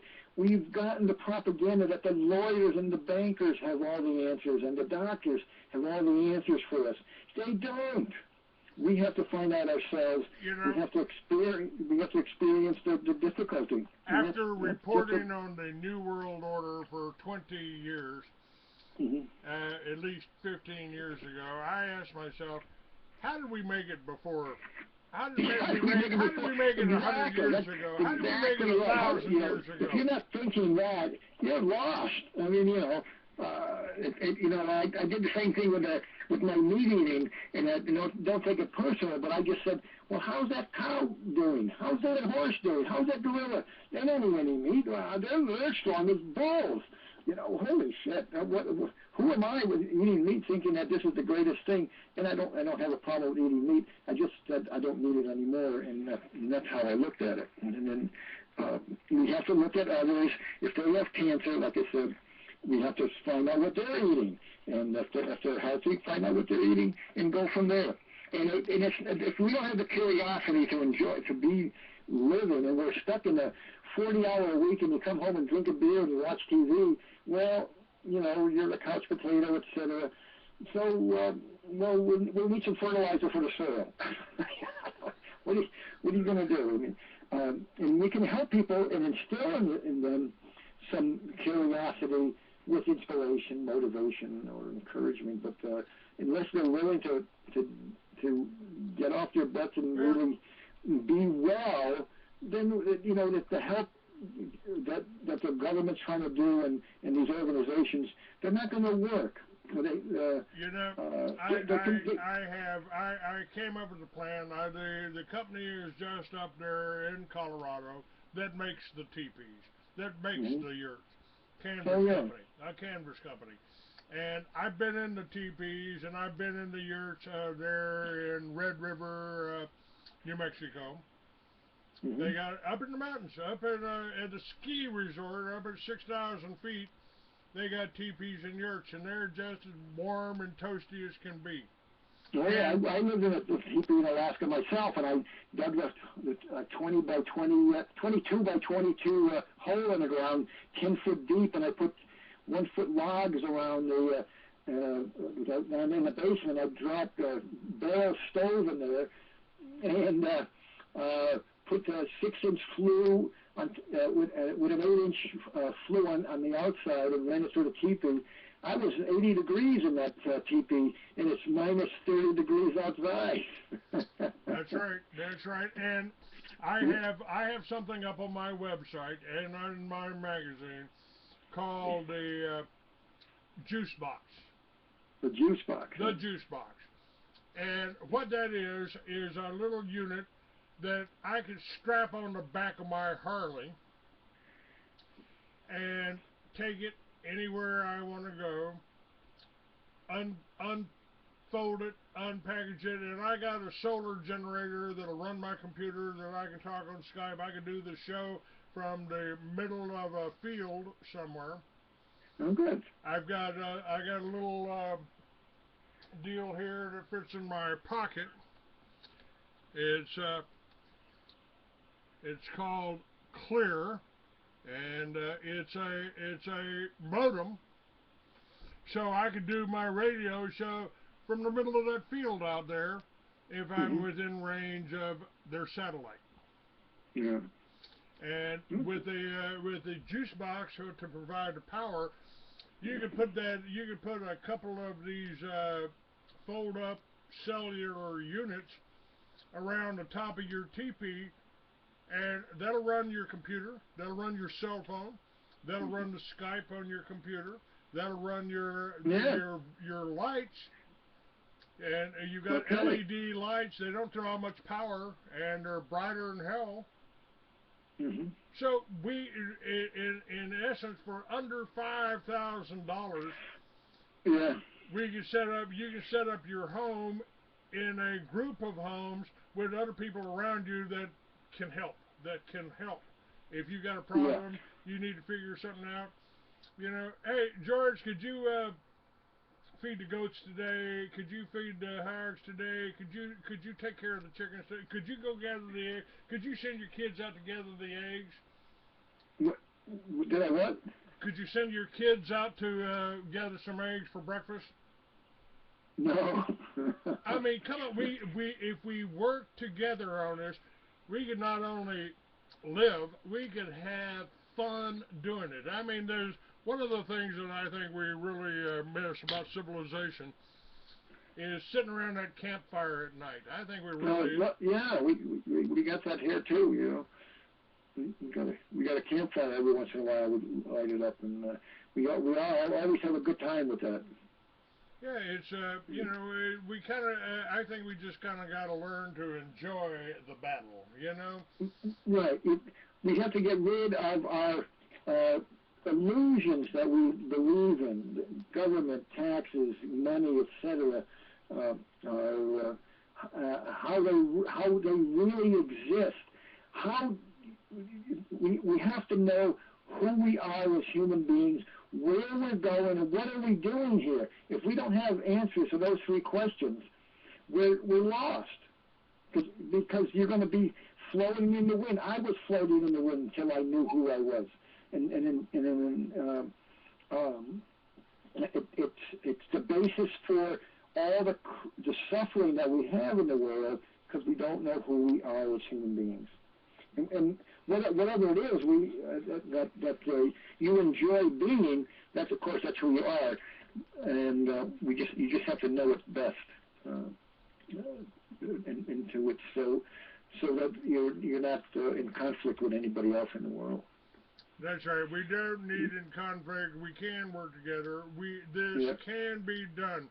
I mean, you know, I told people when we were starting the militia in New Mexico, I said, you know, the thing that you need to do is sit down, tear your weapon apart, clean it, load it, and shoot the fucking TV.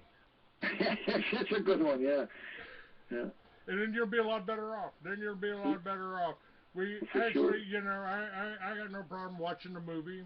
I'm planning on making movies. I intend to do that. Yeah. I got scripts. I got the script for a television series that I did for HBO.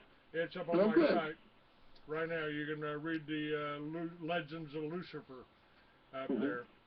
And I just started talking with some people. So 45 years ago, I wrote about what I considered to be a perfect society. It was science fiction then, and now it's getting a lot closer to being really. It looks like I was just psychic and predicted the future.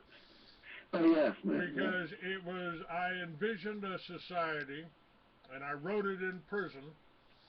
I envisioned a society where all laws against victimless crimes had been abolished. We could grow anything we want. We could consume anything we want without having to worry about going to jail for it, without having to worry about paying our taxes. We became a productive... Samuel Butler wrote a book called Erewhon. That's a good book.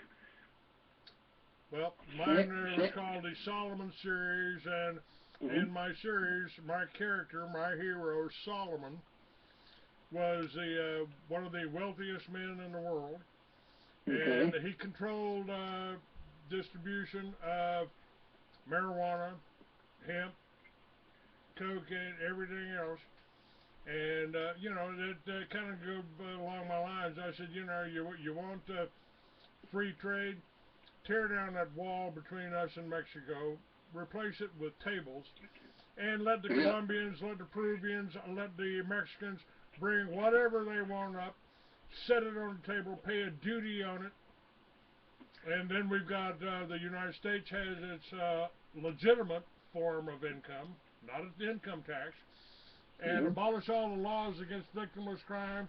And if you want a little bit of cocaine, go down there and buy it from the Mexican, buy it from the Peruvian, and take it home and do whatever you want at home. I mean, this whole thing about homosexuality and all that, I don't care what you do in your bedroom or who you do it with, as long as you're not out on the street trying to get me to do it or get my children to do it too. Right. That's the true meaning of liberty to me. And you know, everybody wants you to be a good Baptist, be a good Methodist, be a good Catholic, be a good Muslim. Fuck that. You know, you got the Constitution, our Bill of Rights, allows you to worship any way you want. If you want to hug a tree, hey, I got a pair of splinters. We can get the I got a pair of tweezers here. We can get the splinters out. Yeah. And you want to bang your head against that wailing wall, knock yourself out. I'll watch. You want to get on your hands and knees, stick your nose in the dirt, and your ass up in the air. I might even try to shoot the Saint Bernard away from you. But I ain't going along with that. I ain't going to practice your form of religion. You know, don't mess with mine. Yeah. Beautiful. That's the way to live it. And I think a lot of people are kind of that way.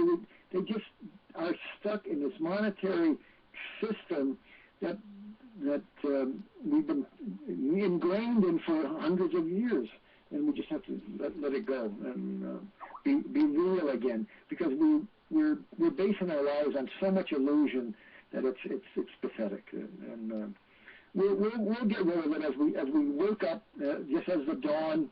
You know, just as in a 24-hour period, we have a dawn. You know, at different times for everybody on the planet, and you start waking up. The sun wakes you up. The same thing with the way the Milky Way is tilted towards the Earth. There's a waking up that's coming because of the energy of the Milky Way is coming straight on to the planet Earth, and those things will make society better. Well, so we're out of time here. We're out of time. We're just about out of time. Yeah. I would like to. I would probably like to get you back on, because I think what you're talking about is important, and I want to talk more. We got a lot of issues to cover. We do. Yeah, we just touched on a few of them today. Enjoyed talking with you, and I'll kind of close with food is the most important thing to in my opinion, to get a handle on. You know, and good food that comes from fertile soil that nature makes in its infinite abundance, local or organic, is the way to go. Whether you're on a farm or in a city, just start enjoying your grains, vegetables, beans, fruits, and in their infinite variety. Live in community, and that's your best investment. And if you want to take Michael Pollan's words, he said something to the effect of, eat food, not too much, mostly plants, and enjoy a long and healthy life. And the money will follow, and don't worry about it. And if anybody wants any, talk to me if on your show that is interested, give me a call. I have links to 3 of the articles that you sent me over. I have links to that, and on every one of those articles, you got your phone number. Okay, great. So it's people can get in touch with you.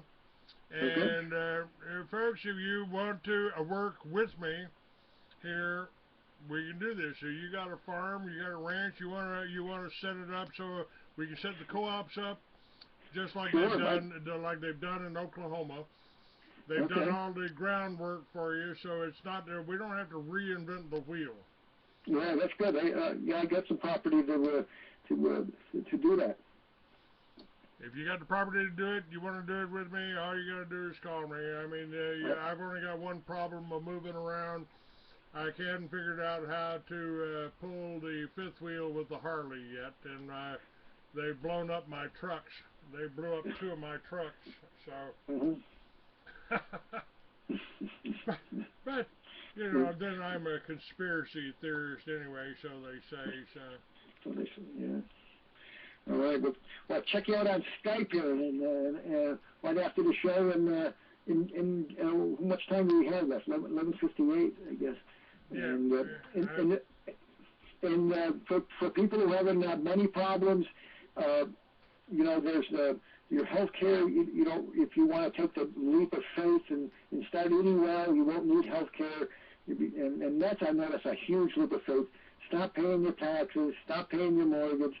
You can do these things if you stand on your sovereignty, if you stand on your individuality, and enjoy life to its fullest.